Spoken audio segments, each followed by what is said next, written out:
আল্লাহ মাফ করবে? একজন দোকানদারের 5,000 টাকা ধরে খাইলেন, ওটাকে আল্লাহ মাফ করবে?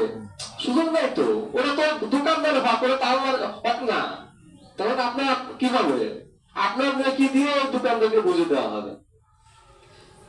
এই যে গাজীপুরে একটা মাহফিল করতে গেলাম, এখন ওই চেয়ারম্যানের বিরুদ্ধে আমার কথাটা চলে গেছে। স্টেজে বসা রয়েছে চেয়ারম্যান।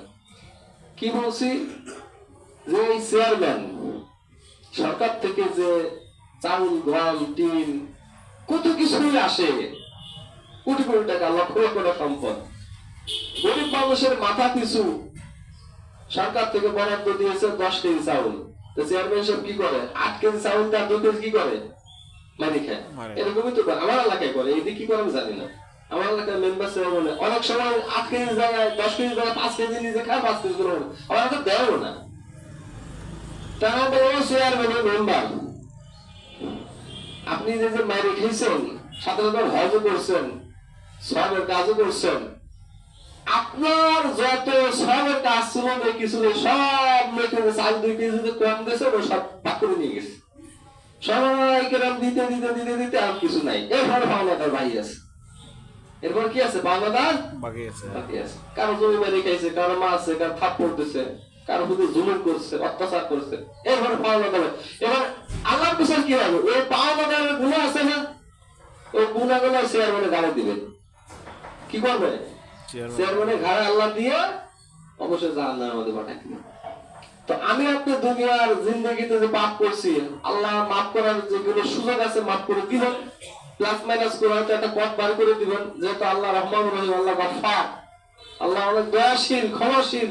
কোন সিস্টেম আপনাকে বাঁচানোর চেষ্টা করবেন, কোন সিস্টেমে বেঁচে গেলে তো আলহামদুলিল্লাহ, যদি না বাঁচি জাহান্নামে ভোগ করে, শাস্তি ভোগ করে একসময় জান্নাত হবে। কিন্তু সেরা থাকলে কখনো জান্নাত যাওয়া যাবে না। সেরা কি? একটু সামনে নির্বাচন আসতেছে, এই সব ধরনের দল শাহজালালের মাজারে গিয়ে আগে ওখানে যাবে না? যে বাবা, এবছর আমি এমপি নির্বাচনে দাঁড়াচ্ছি, নির্বাচনে আমি পদপ্রার্থী হচ্ছি, তো তোমার দোয়া নিতে আসছে, তুমি আমাকে এমপি বানাই দাও। এমপি কেউ শাহজালালের মাজারে যিনি আছেন উনি বানাই দেবেন, আল্লাহ বানাবেন? সাহায্য চাইছে কার কাছে?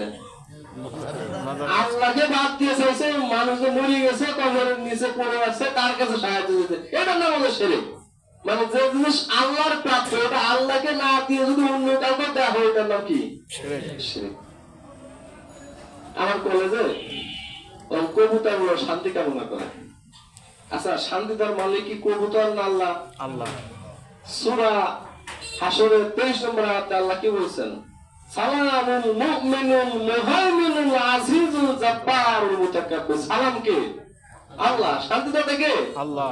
এখন ওই প্রতিষ্ঠা বার্ষিকী হোক বা যে কোনো অনুষ্ঠানে এখন যদি কবুতর উড়াল দিয়ে যদি আল্লাহর কাছে শান্তি চাই, কবুতর হলো শান্তির প্রতীক বানাইছে, এটার নাম কি? শিরক। কেন শিরক? শান্তি দিবেন আল্লাহ, আল্লাহর কাছে না আছে, কবুতরের কাছে শান্তি যাচ্ছে। এরকম শিরক হাজার রকমের আছে আমাদের দেশে। ছোটবেলা আমার মনে আছে, গ্রামের ঘর উদ্বোধন করার সময় আমাকে ডাকতো, মাদ্রাসা লাইনে পড়ছি তো, কেন হুজুর আপনি আসেন। তো একবার ঘর উদ্বোধন করতে গেছি, আমার কাছে স্বর্ণের পানি নিয়ে আসছে। এরপরে 5 পয়সা রেক্স পয়সা আছে না, 5 টাকার কয়েন, ওই এতগুলো নিয়ে আসছে। বলছে কি করতে হবে এটা? ওনা বলছে যে প্রথম যে ইটটা যে আপনি দিবেন, ওই ইটের নিচে সবগুলোকে ফেলেন। তাহলে সব ফেললে কি হবে? যে এই ঘরের নিচে যে টাকা দেওয়া হচ্ছে, স্বর্ণের পানি দিয়ে দেওয়া হচ্ছে, তার মানে এই টাকা স্বর্ণের পানি রসিলায় এই ঘরে আল্লাহ টাকা পয়সা ভরে দিবে।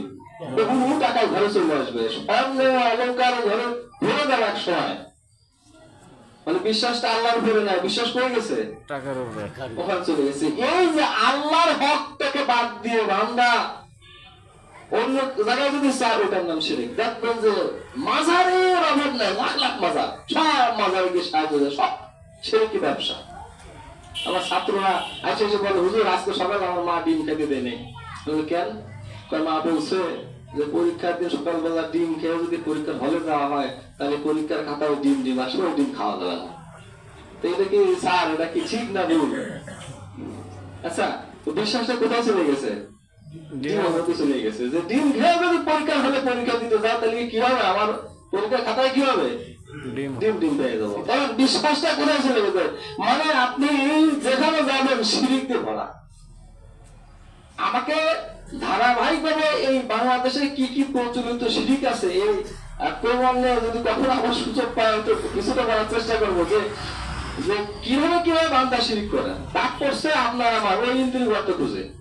আমি খুঁজছি ছোটবেলা, আমার বউ বলছে তুই ইন্দ্রিয় গর্ত দিয়ে কেন আমি ইন্দুর কাছে গর্ত খুঁজবে, খুঁজে খুঁজে পাইছি ইন্দ্রিয় গর্ত। ছোটবেলায় গ্রামে ছিলাম, কি বলবে ইন্দুর বাবা আমার বাংলা দাঁত খালি নিয়ে আমাকে ভালো দাঁত দিও। দাঁত দিয়েছেন কে? আল্লাহ। নিয়েছেন কে? আল্লাহ। আবার দেবেন কে? আল্লাহ। তো চাইবো কার কাছে? দাঁত আল্লাহর কাছে। প্রভু বলছে তো ইন্দ্রিয় গর্ত খুঁজে বলে দিয়ে ইন্দুর কাছে চায়। দেখেন মানে 24 ঘন্টা মুসলমান শিরিকের মধ্যে আছে। গাড়িতে উঠবেন, প্রথম প্যাসেঞ্জার যদি হয়, যেটা আমি দেখছি বহুবার দেখছি, ওর আপনি টাকা বা গাড়ি রেখে দিবেন, অটো ড্রাইভার বা বাস ড্রাইভার, ওর প্রথম টাকা নিয়ে প্রথমে রিক্সা বা প্রথমে হ্যান্ডেল করে একটা বাড়ি মারে। এবার বাড়ি মারে কোন মধ্যে এটা কি করলেন আপনি? আপনার প্রথম প্যাসেঞ্জার, আপনি হচ্ছে প্রথম বরকতি কাস্টমার। তো আপনার ওই টাকা যদি সম্মান না করেন তাহলে সারাদিন আমার টাকা পয়সা প্যাসেঞ্জার আসবে না। ওই বিশ্বাস আল্লাহর উপরে নাই যে টাকা পাঠানোর মালিক প্যাসেঞ্জার পাঠানোর মালিক কে? আল্লাহ। আল্লাহকে ভুলে টাকার উপরে ভরসা করে ফেলেছে। এইভাবে আল্লাহ বান্দারা 24 ঘন্টা শিরকের মধ্যে আছে। হুজুর আল্লাহ কেমন আপনার কথা বলতেছিলাম, আপনি বহুদিন বাঁচবেন বলেন এরকম কেমন আপনার কথা আলোচনা করতেছিলাম, এর মধ্যে আপনি হাজির হয়ে গেছেন, আপনি বহুদিন বাঁচবেন। দেখছেন মানুষ কিভাবে শিরিক করে। এরকম ভাবে হাজারো শিরিক আমাদের মাঝে আছে। এই শিরিক থেকে বেঁচে আখিরাতে যেতে হবে। এজন্য বলতে হবে আল্লাহ জেনে না জেনে, বুঝে না বুঝে, ইচ্ছায় অনিচ্ছায় কোন ধরনের কোন গুনাহ শিরিক যদি করে থাকি আল্লাহ তুমি মাফ করে দাও। এই তওবা করে যদি মারা যায় তাহলে আল্লাহ আমাকে বাঁচার একটা পথ বের করে দেবেন। আর বর্তমানে যে গণতন্ত্র, যে বাংলাদেশে যে রাজনীতি আরো সবচেয়ে বড় শিরিক। কারণ গণতন্ত্র বলতেছে কি জনগণ সার্বভৌম ক্ষমতার উচ্চ মালিক, আর আল্লাহ বলছে যে সার্বভৌম ক্ষমতার মালিক কে? আল্লাহ। আল্লাহ। তাহলে বান্দার সাথে আল্লাহকে বাদ দিয়ে বান্দা বানাইছে। দেখছেন শিরিক কিভাবে ঢুকাইছে। এই গণতান্ত্রিক সিস্টেমে যে শিরিক আছে রাষ্ট্রীয় ভাবে, ওটা বলতে গেলে আমার একটা জোড়া লাগে, সময় বেশি নাই। তো যাই হোক শিরিক থেকে বাঁচার জন্য আল্লাহ নবী যে দোয়াটি আমাদের শিক্ষা দিয়েছেন সেই দোয়াটি হচ্ছে এই, যাদের মুখস্থ নেই আমরা মুখস্থ করে নেব।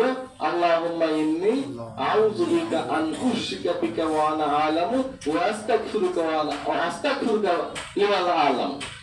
এটা হচ্ছে শিরিক থেকে বাঁচার দোয়া। আল্লাহ সুবহানাহু ওয়া তাআলা আমাদের সকলকে শিরিক মুক্ত, বেদাত মুক্ত, সহিভাবে বিশুদ্ধ আমল করে পরকালে যাওয়ার তৌফিক দিন বলে আল্লাহুম্মা আমিন। নাম্বার 8, প্রতিদিন রাতে তাহাজ্জুদ পড়ার চেষ্টা করতে। কি করতে হবে? আল্লাহর জন্য সময় বের করতে হবে। মরে যাবো, কি কখন মারা যাবে অনিশ্চিত একটা জায়গা, হুট করে মানুষ মারা যায়। আর সেই জায়গায় কিয়ামতের আলামত হলে মানুষের রোগ ব্যাধি না, হুট করে মারা যাবে, হঠাৎ করে মারা যাবে, কিচ্ছু নাই, মারা গেছে। আগে জামানে মানুষ মারা যেত রোগ ব্যাধি হয়ে, রোগ ব্যাধি হয়ে মারা গেলে তাহলে সে একটু মানুষের কাছে মাপটা চেতে পারতো বা দেনা পাওনা থাকলে সেটা শোধ করতে পারতো। কিন্তু এখনকার জামানায় অধিকাংশ মানুষ মারা যাবে হঠাৎ করে। এটা কিয়ামতের আলামত, রোগ নয় কিছু না, হঠাৎ মারা গেছে। এই জন্য সবসময় মৃত্যুর প্রস্তুতি নিয়ে রাখতে হবে। আল্লাহ আমাদেরকে প্রস্তুতি